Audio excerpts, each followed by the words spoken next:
Yet the $70 million comeback. From dishwasher to director. They say revenge is a dish best served cold. But for Isabella Bella Valdez, it wasn't about revenge. It was about survival.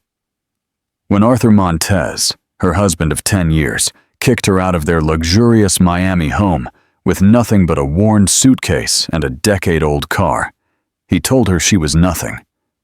He told her she'd be begging at his door in less than a month. He was wrong. The next time Arthur saw his ex-wife, she wasn't begging.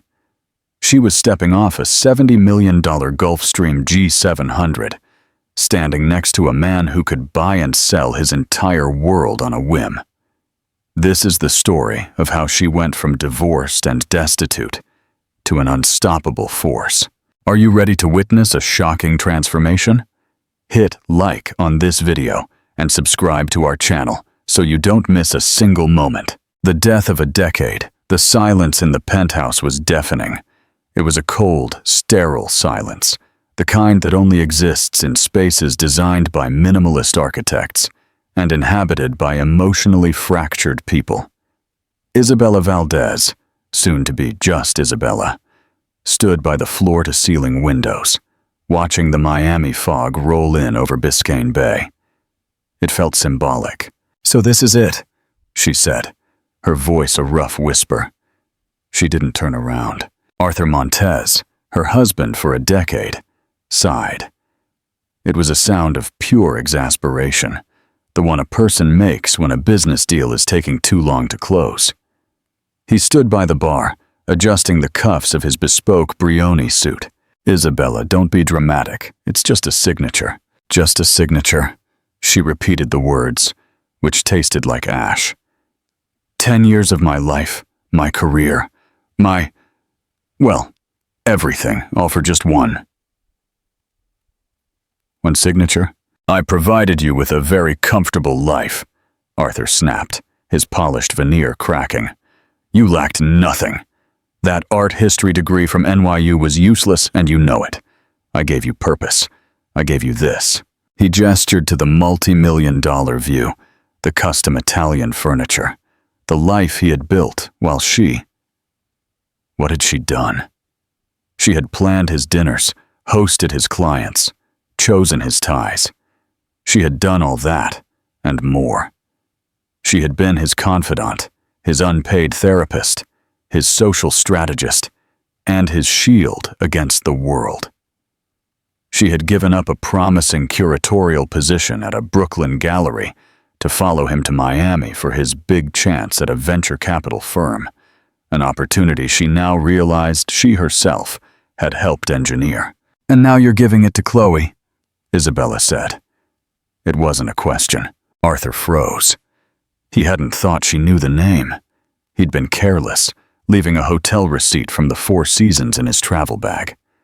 Chloe, 24, a plastic-curved influencer with an empty smile. "She has nothing to do with this," he lied poorly. "She has everything to do with this," Isabella said, finally turning around. Her eyes, usually a warm honey color, were like polished stones. "You're trading me in for a newer model, Arthur. It's the most cliché thing you've ever done. But the one thing you didn't count on is this. I'll sign your papers." She walked to the glass desk. The divorce settlement lay there, a thick, insulting pile of papers. His lawyers had been brutal. The prenuptial agreement, which she had signed in good faith, was ironclad. She would receive her car, a battered 2014 Honda Civic, her personal belongings, and a one-time transitional payment of $30,000. In their affluent neighborhood of Coral Gables that barely covered 3 months' rent. "You're making a mistake, Isabella," he said, and for a second she heard a flash of fear, not of losing her, but of the inconvenience. "You'll be back. You're not made for the real world. That's the difference between you and me, You think this," she gestured to the penthouse, "is the real world. I think it's a cage, a very beautiful, very empty cage." She picked up the expensive gold-plated pen. She didn't just sign her name. She scrawled it across the dotted line. Isabella Valdez. She dropped the pen on the desk, walked into the massive bedroom, and grabbed the one suitcase she had packed. It held 3 pairs of jeans, a few sweaters, her running shoes, and a faded copy of the Odyssey. As she walked toward the private elevator, Arthur blocked her path. "What about your art? Your books? Your clothes?" "Keep them," she said, her voice hollow. "Or give them to Chloe. I'm sure she'd love to play dress-up with my life." He flinched. "Isabella, wait, the $30,000. I'll have my bank wire it." "Don't bother," she said, cutting him off. "I don't want your guilt money." "Then you'll have nothing," he shouted, his face turning an ugly red. "I have my name," she said, pressing the elevator button. "And as of today, that's more than you have." The polished brass doors closed, reflecting Arthur's stunned and furious face. Isabella walked through the marble lobby, ignoring the polite nod of the concierge. She got into her scratched Honda, the engine starting with a reluctant cough. She didn't know where she was going. She just drove. She drove across the MacArthur Causeway, the fog so thick it was like driving through a cloud. She drove until the sun came up, and then drove some more. The check engine light, a small, angry orange eye, glowed on her dash. She drove north, away from the life she knew, with $500 in her checking account and a past that was burning her to the ground. The real world. Isabella drove for 2 days, fueled by stale gas station coffee and a hollow, burning rage. She ended up in rural North Carolina, not in the glamorous tourist spots, but in the rough, working-class town of Asheville. Her car finally gave up, the transmission dying with a metallic squeal right in front of a small, greasy spoon diner called the Corner Plate. It was a sign, a miserable, pathetic sign. She sold the car to a junkyard for $600.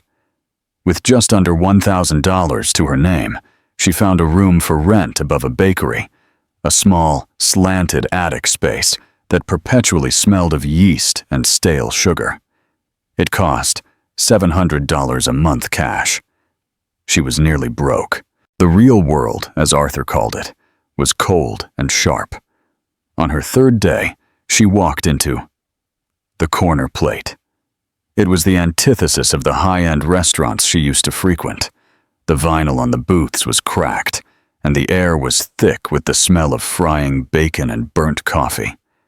A woman with a pencil-thin face and a Marta name tag looked her up and down. "We're not hiring for the front." "Excuse me?" Isabella asked, her voice still retaining a trace of her old, polished life. "Your hands," Marta said, pointing with her pen.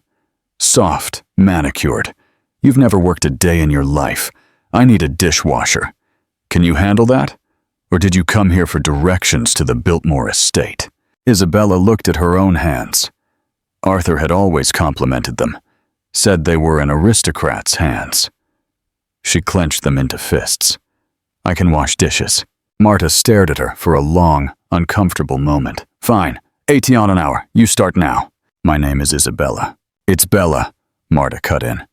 "We already have an Elena. Causes confusion. Aprons are in the back." For the next 4 weeks, Bella lived in a steaming hell.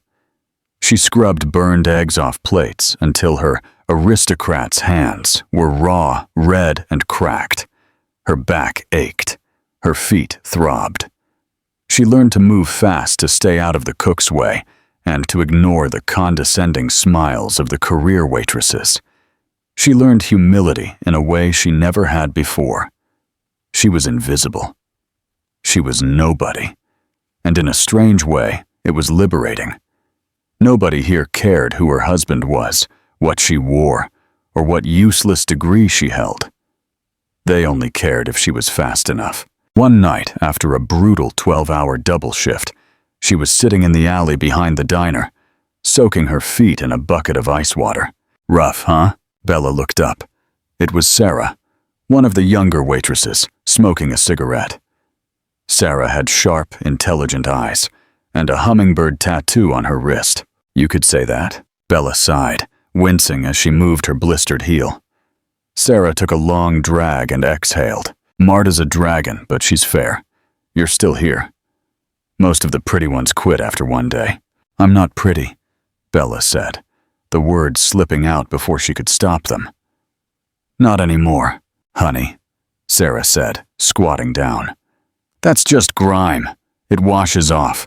You're different. You talk like one of those people from the tasting rooms on the hill.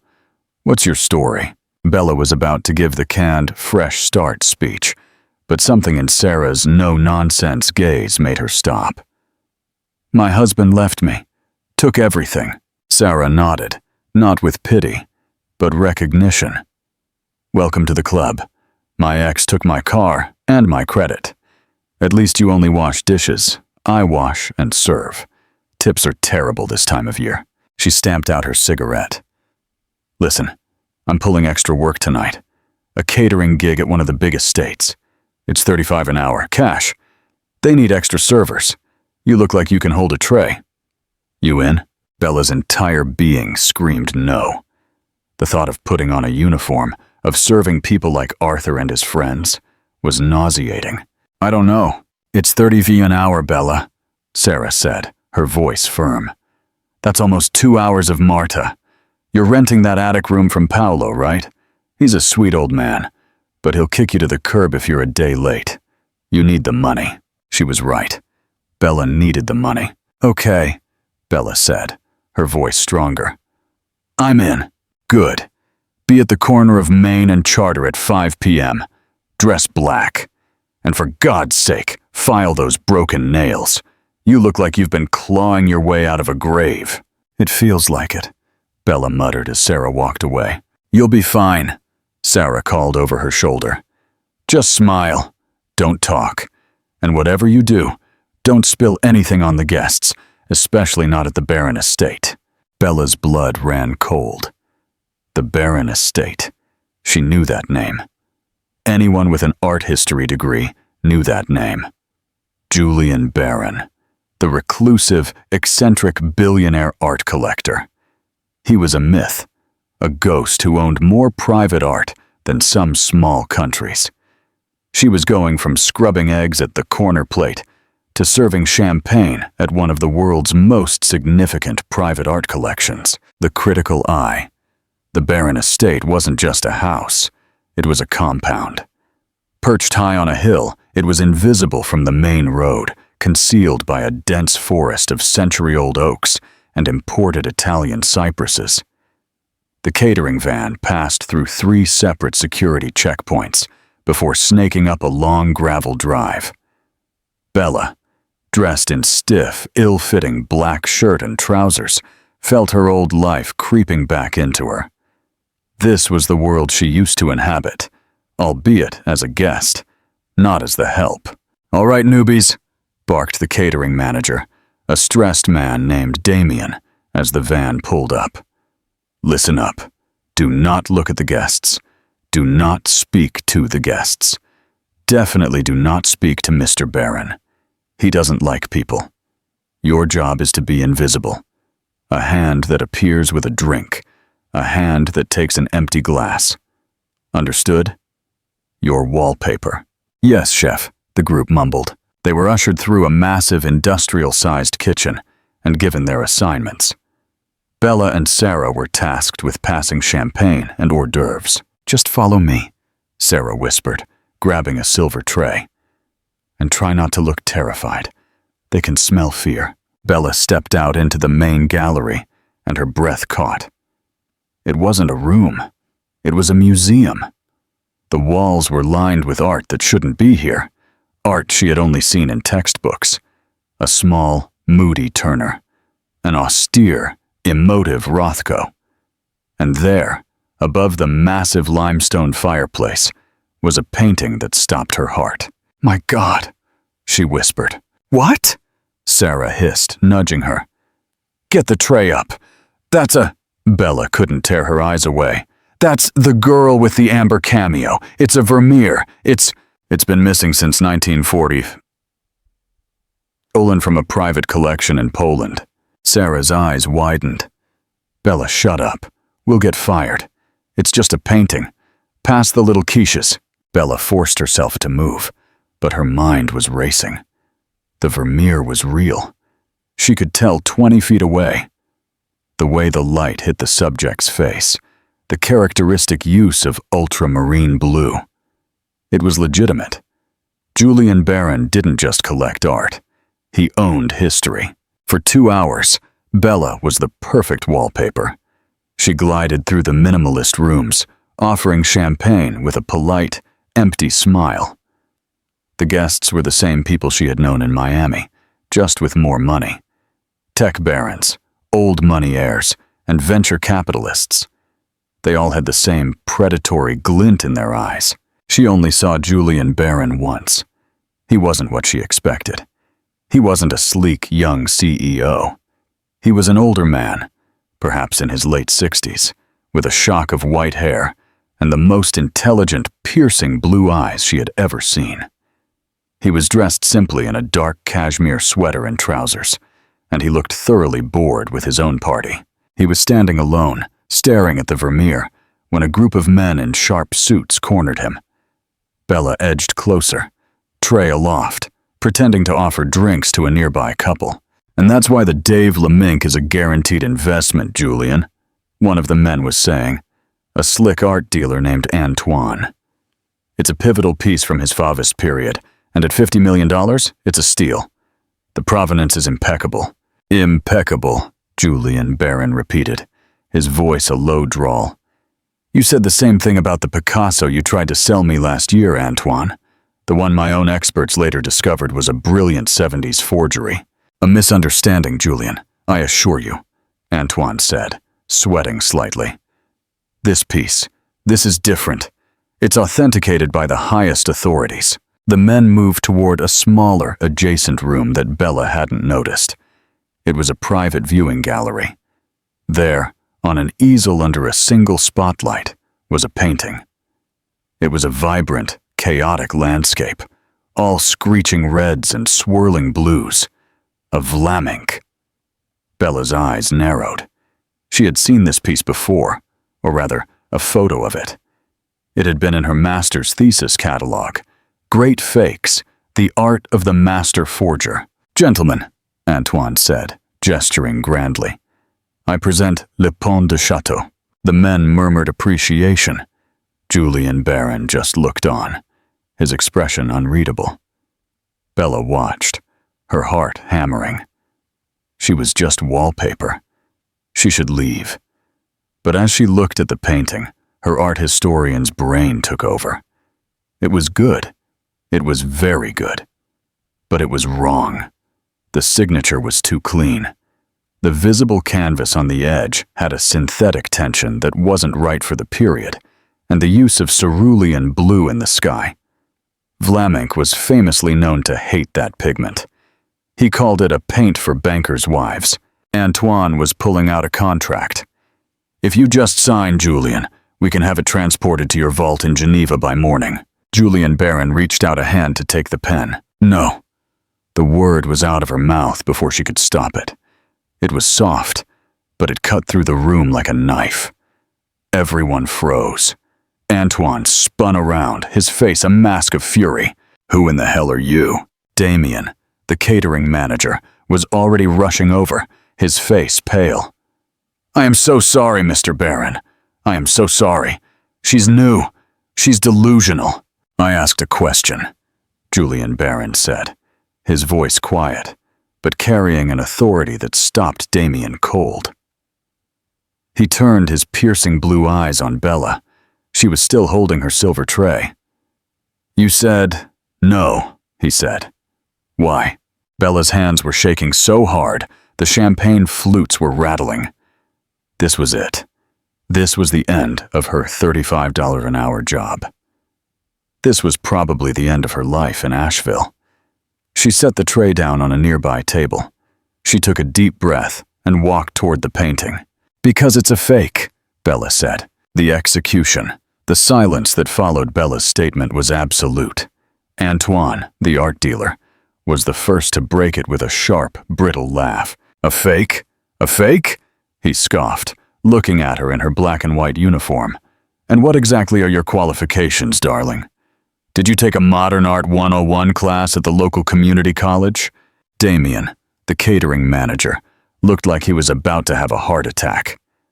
Mr. Barron, please, I'll have her removed immediately. She's delusional. Wait. Julian Barron's voice was calm, but held an authority that silenced everyone. He hadn't taken his eyes off Bella. She made an accusation. I want to hear the evidence. You, he said, pointing at her with a long, elegant finger. Explain. Bella's heart was a drum against her ribs, but the moment she focused on the canvas, the fear melted away. This was her world.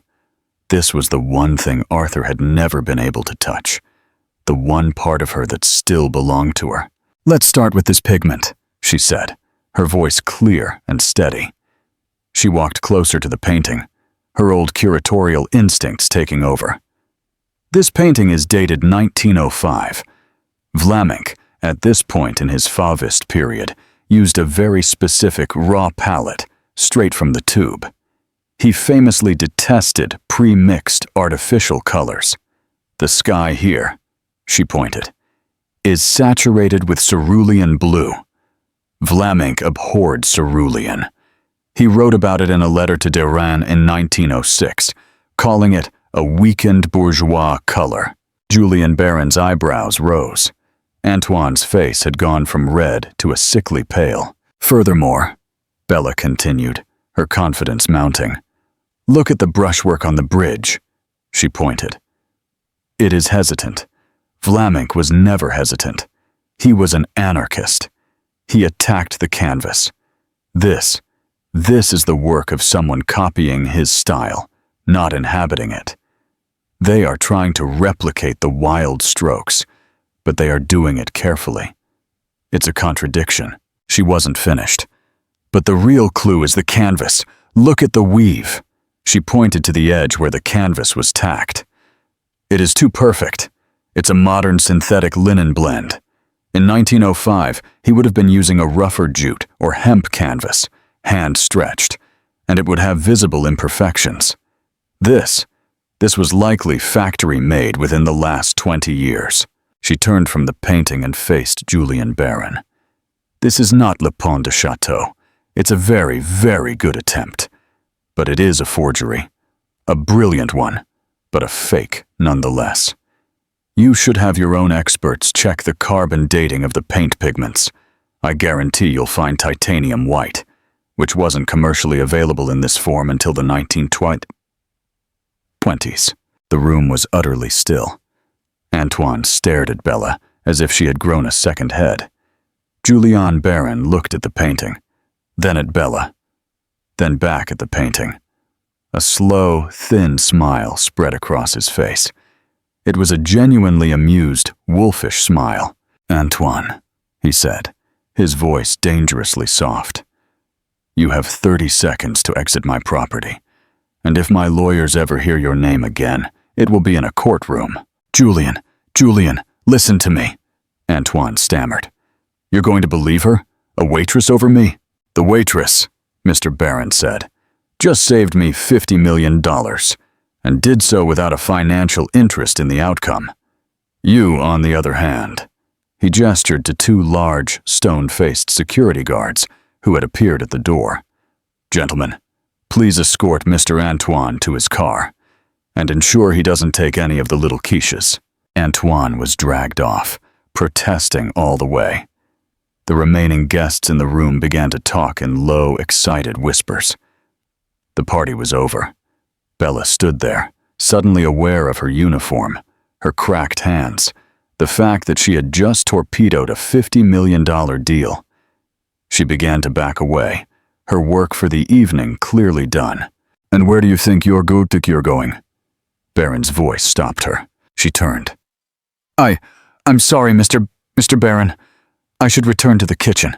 I don't think so, he said. He walked over to her. He was tall and smelled faintly of old books and expensive cologne. I have had experts from the Getty, the Met, and the Louvre on my payroll. None of them have been so concise, so passionate, or so correct in such a short amount of time. He looked at her, truly saw her for the first time. He saw the intelligence behind the exhaustion in her eyes. "You," he said, "are wasted here. Who are you?" "My name is Isabella Valdez. I used to be a wife, a socialite, a joke. I used to be an art historian." "No," Julian Barron said, a strange light in his eyes. "You are an art historian. You are simply currently between assignments." He pulled a simple, elegant business card from his pocket. "My personal assistant, Ms. Davies, will call the catering company and inform them you are indisposed. You and I, Ms. Valdez, have much to discuss, starting with that Vermeer." Bella looked at Sarah, who was peeking out from behind a potted palm, giving her a frantic thumbs up. "Deal," Bella said. "Good," Barron said, gesturing for her to follow him up a winding glass staircase. "First, we'll get you a real drink, and then you're going to tell me everything you know about the art of forgery." As she followed him, she passed a huge gilded mirror. She caught her reflection. It was Bella the dishwasher, in a baggy black uniform. But for the first time in almost a year, the woman staring back at her looked like Isabella Valdez. The new acquisition, Bella did not return to the attic room above the bakery. She did not return to the corner plate. She spent the next 6 hours in Julian Barron's private library, a 2-story rotunda filled with first edition books, and, she suspected, more missing art. They drank a Chateau Margaux 1982. They talked about art, about history, about the soulless, transactional nature of the modern art market.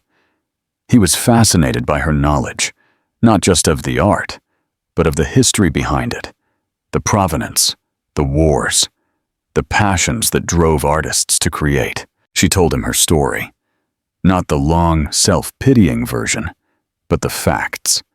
The NYU degree, the curatorial job she gave up, the divorce, the Coral Gables penthouse, the $30,000 she refused. Julian Barron listened, his fingers interlaced into a V in front of his face. He was a man who understood value, and he recognized, with a collector's thrill, that he had just stumbled across something priceless. "Arthur Montez," he mused, swirling the wine in his glass. "I know the name. A minor league venture capitalist. He thinks he's a shark, but he's swimming in a fishbowl. He's a fool. He didn't just trade you in. He traded a masterpiece for a print. A very, very cheap print." "He thought I was useless," Bella said, the wine warming her. "He said my degree was wall decoration." "Then he is an idiot," Barron said simply. "People like Antoine, they are parasites. They thrive on the ignorance of new money. They turn beauty into a commodity. They are, in short, my least favorite people in the world." He leaned forward, his blue eyes intense. "I've been wanting to start a new project, Ms. Valdez. A non-profit, a foundation. One that doesn't just buy art, but protects it. A foundation dedicated to authenticating major works, hunting down fakes, and using all my resources to repatriate art stolen by the Nazis and other regimes." He paused. "I have the money. I have the power. But I don't have the time, and I don't have the eye. I need someone to run it. Someone with unimpeachable knowledge, a passion for truth, and a certain amount of righteous anger." He smiled. "I need a director, a chairwoman. I need you." Bella stared at him. "Mr. Barron, I'm a dishwasher." "You were a dishwasher," he corrected. "As of 2 hours ago, I'm offering you a new position. Chairwoman of the Barron Valdez Foundation. We'll call it the Valdez Foundation. Sounds better. Your salary will be, say, 5 times what your husband made. You will have an unlimited budget for research, travel, and acquisitions. You will have my lawyers, my security, and my total backing. Your only job is to be right and to be ruthless." Bella was speechless. It was insane. It was a dream. I don't know what to say. Say yes, Julian said, topping up her glass. Your first assignment will be to go through my entire collection and tell me what is fake. I suspect after Antoine, I have a few more. Errors in judgment. Bella looked at the fire, the Vermeer on the wall, the new life opening up before her. The fear was gone. The humiliation was gone. All that was left was a sharp, clear purpose. Yes, she said. Mr. Barron, yes, I accept. Excellent. You start tomorrow. My assistant will take care of everything. Clothing, a car, a place to live. I have a guest house on the property you can use. Thank you, Bella said, the words feeling small. But if I'm going to run this foundation, I can't be kept. I will find my own place, and I will need to return to my room to pick up my things. Julian Barron nodded, his respect for her visibly growing. Of course my driver will take you. But Bella, yes, don't dally too long. We have a late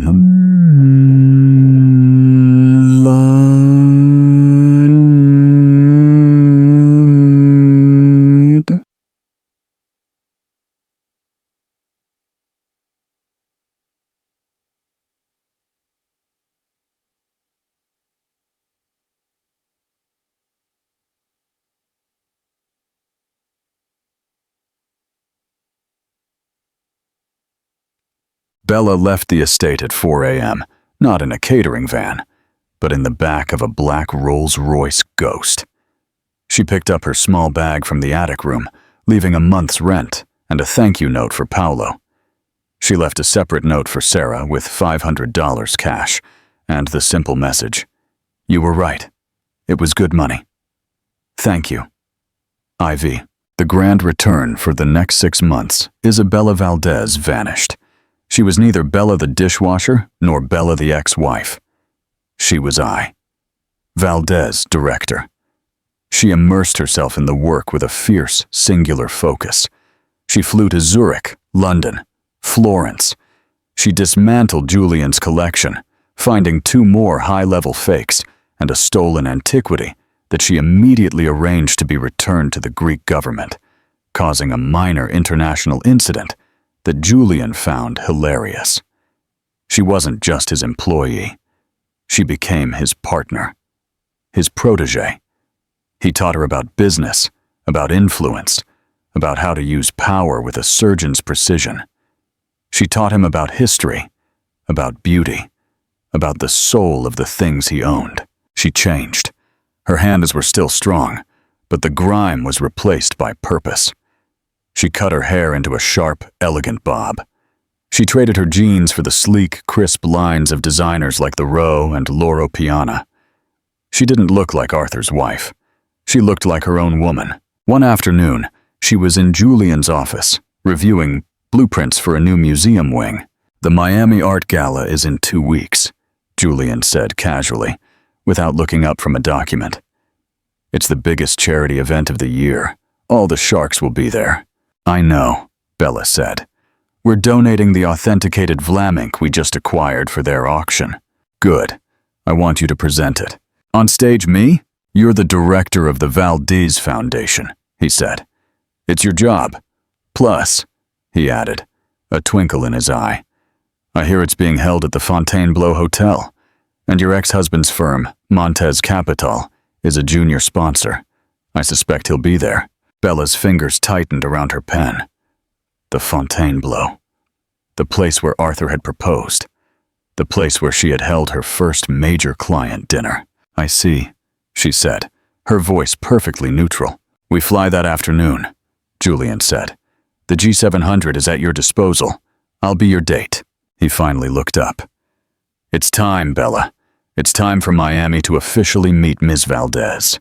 Audience connection. Do you think Bella is ready for this reunion? How do you think Arthur will react to seeing her?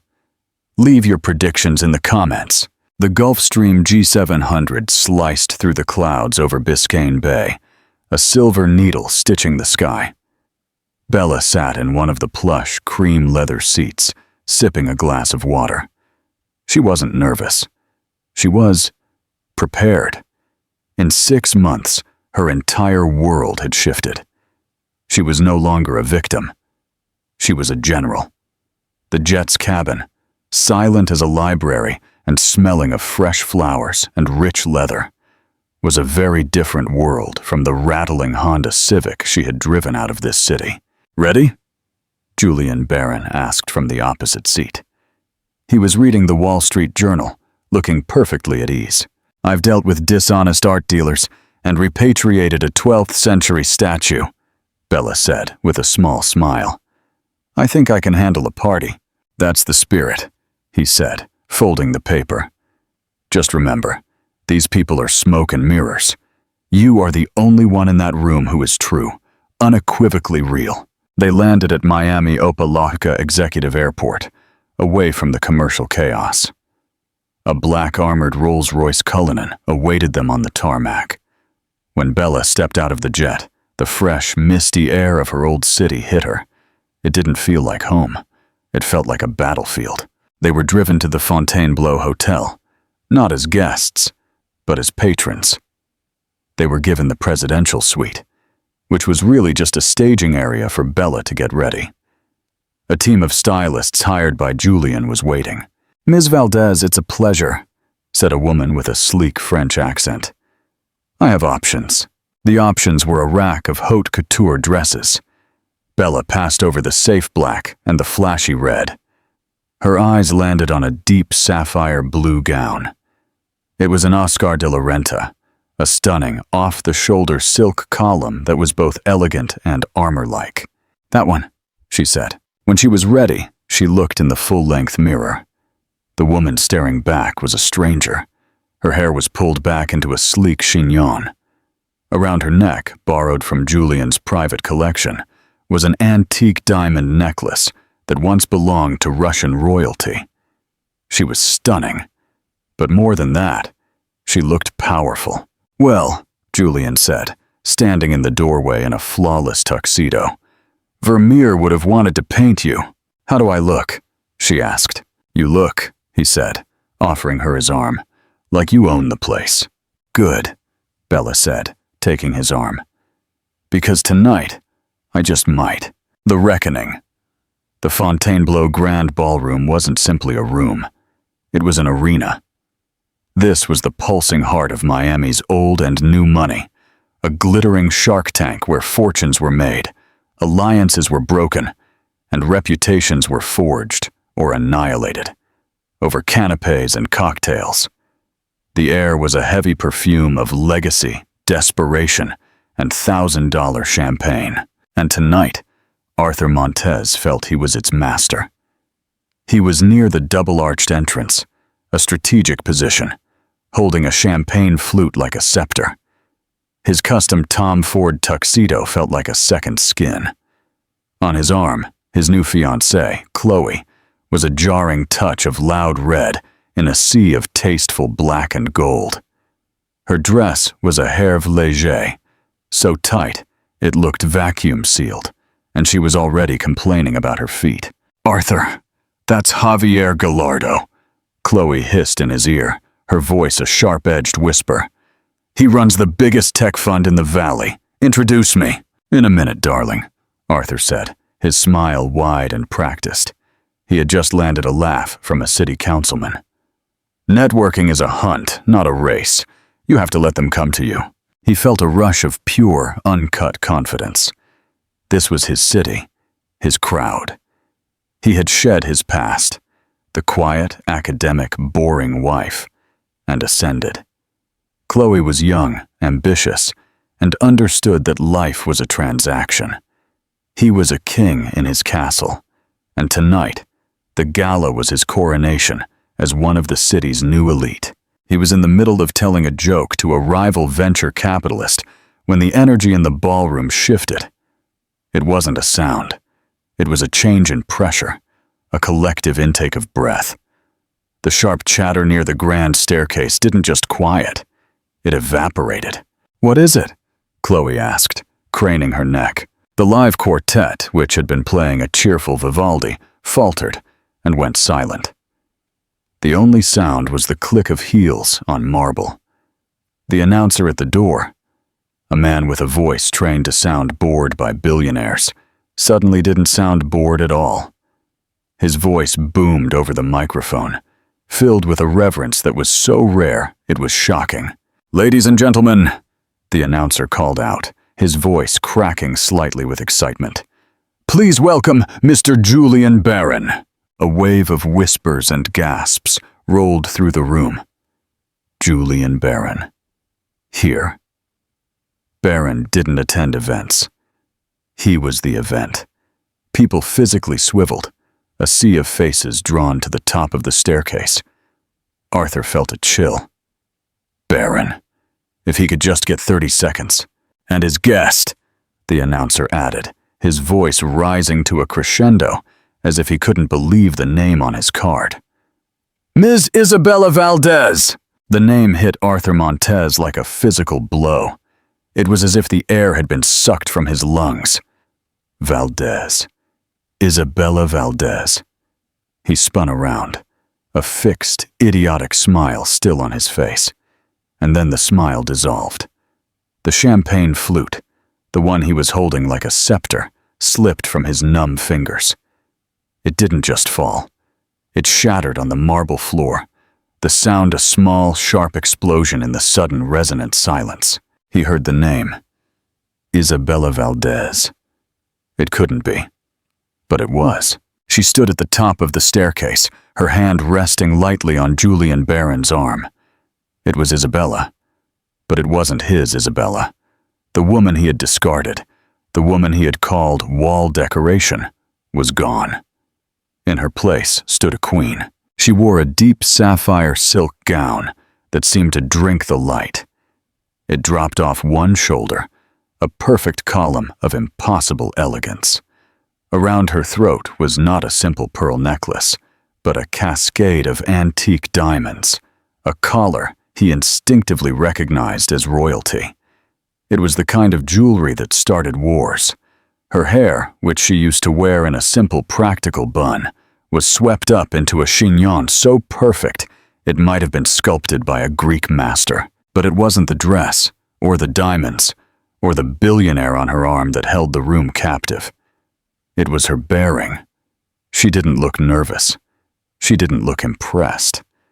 She looked inevitable. She descended the staircase with slow, deliberate grace, her eyes scanning the room not as a guest, but as an inspector, as if she were deciding which parts of it were worthy of her time. "Arthur, who is that?" Chloe's voice was a harsh, ugly thing, breaking the spell. "Wait, Valdez, as in your ex-wife? The dishwasher?" Arthur couldn't speak. His throat was filled with ash. He was frozen, a fragment of glass from his own broken glass resting on the tip of his $2,000 shoe. He wasn't seeing Isabella, his academic, bookish wife. He was seeing Ms. Valdez, a creature of terrifying power. He was seeing the woman he had thrown out with $30,000, and she was now wearing $25 million around her neck, like an afterthought. He had traded an invaluable, undiscovered masterpiece for a cheap, garish print, and the print was currently digging her acrylic nails into his arm. "My God," Chloe whispered, her face pale with a mix of envy and panic. She's with Julian Barron. He's worth more than God. Why is she with him, Arthur? Why didn't you tell me she looked like that?" Isabella and Julian reached the foot of the stairs. The most powerful people in the room, the tech barons, the old money heirs, the politicians, parted like the Red Sea. They surged toward Isabella, not Julian. She was the new sun, and they were all desperate planets seeking her orbit. Isabella smiled, a polite, measured smile, as the mayor of Miami bent to kiss her hand. She was a vision of grace, laughing lightly at something Julian whispered in her ear, and then she saw him. Her eyes, those warm, honey eyes he used to get lost in, swept the room. They passed over the fawning crowd, over the bar, and then, They landed on him.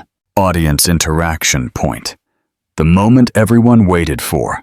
If you were Isabella, what would you do next? A shouting revenge or an elegant dismissal?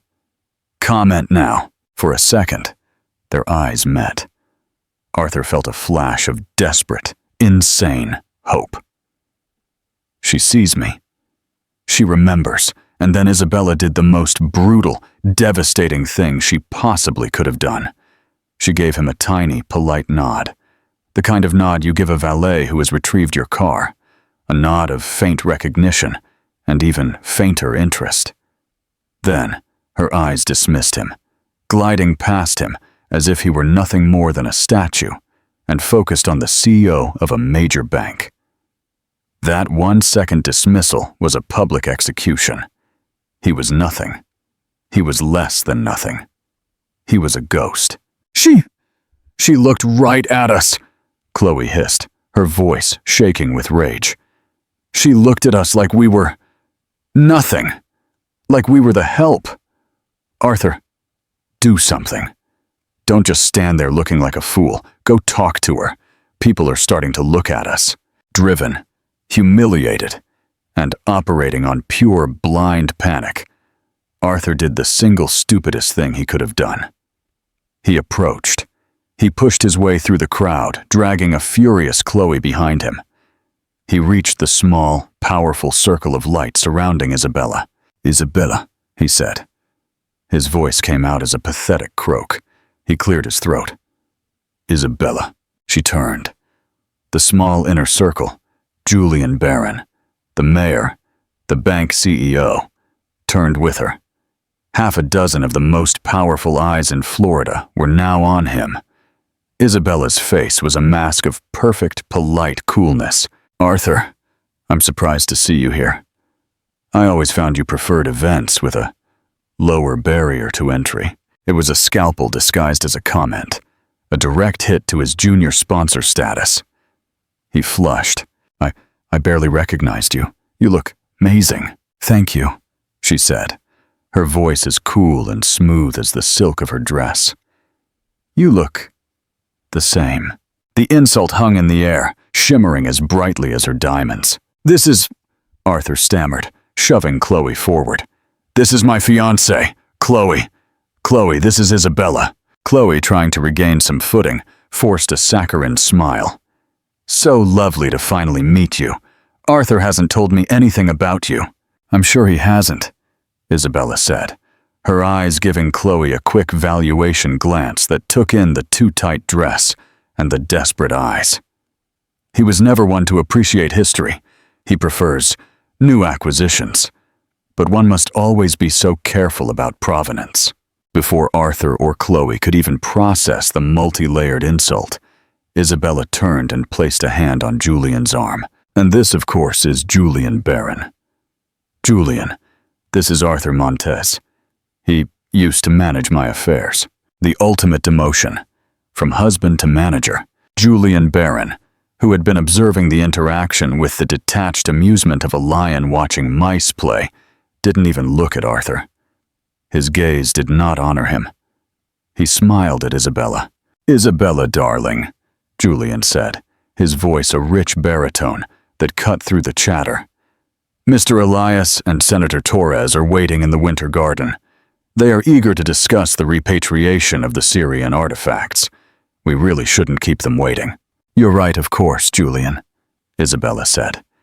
She turned back to Arthur, her smile now just a polite memory. "If you'll excuse us, Arthur. Chloe." She used Chloe's name, proving she had registered, considered, and dismissed her in the same breath. It was enlightening. "Good seeing you again. Enjoy your evening." And with that, she and Julian Barron turned and glided away. They didn't hurry. They didn't look back. And the entire center of gravity of the room, the mayor, the CEO, the power, the money, moved with them, leaving Arthur and Chloe standing in a cold, empty vacuum. It was as if a light had been extinguished. People were no longer looking at them. They were looking past them. She called me an acquisition," Chloe hissed, her face blotchy red. "And you just stood there. You let her." "Chloe, shut up," Arthur muttered, his face pale. "No, you told me she was nothing. You told me she was a sad bookworm who—" She pointed with a shaking, red-nailed finger. "She's not nothing, Arthur. You're a fool." She yanked her arm from his. "I'm going to the powder room." But she didn't walk toward the restrooms. She walked toward the bar where the hedge fund manager, Javier Gallardo, was standing. Later that night, the gala host took the stage. "And now, to say a few words and present the centerpiece of our auction, please welcome the director of the newly formed and incredibly important Valdez Foundation, Ms. Isabella Valdez." Arthur, who had been trying to get another drink from a waiter who was pointedly ignoring him, froze. Director. The Valdez Foundation. Bella walked onto the stage. The spotlight hit her, and the room fell into a hushed reverence. She was not a guest. She was not a dendamanchesi, petusino assist. She was the main event. "Good evening," she said. Her voice was clear, strong, and confident.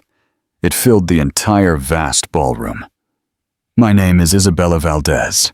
For too long," she continued, "the art world has been a playground, not for patrons, but for predators.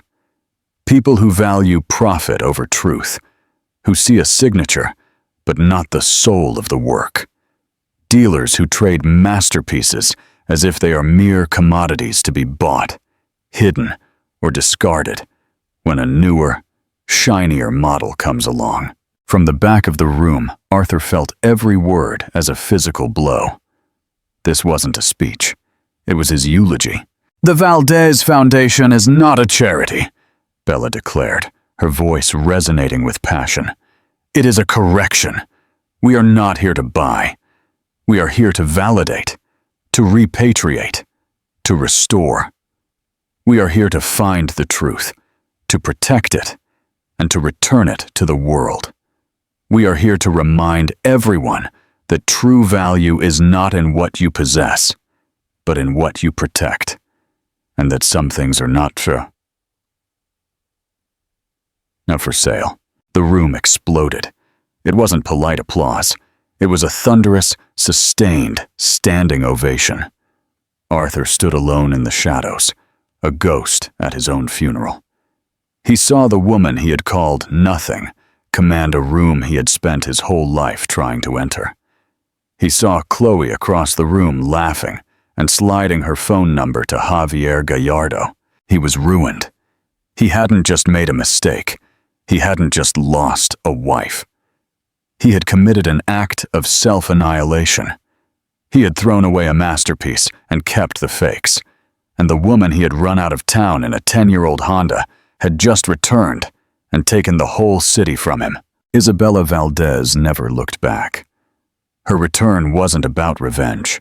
It was a byproduct of her own incredible ascent. She didn't return to show Arthur what he had lost. She returned to show the world what she had found. Herself. Arthur, it turned out, was audited 6 months later. His new fiancée had been a corporate spy for a rival firm. He lost his job, his reputation, and his penthouse. Isabella's story teaches us that our worth is never, ever determined by who we leave or who leaves us. It is determined by what we build in the rubble. She drove away from her old life in a broken car, but she returned having built an entirely new one, all on her own terms. Call to action and conclusion. What did you think of Isabella's incredible transformation? Have you ever had a moment where you had to completely rebuild your life from scratch? Leave your story in the comments below. If you loved this story of justice and empowerment, please don't forget to like this video and share it with someone who needs to be reminded of their own power. And for more dramatic stories every week, be sure to hit that subscribe button and tap the notification bell. You won't want to miss what comes next.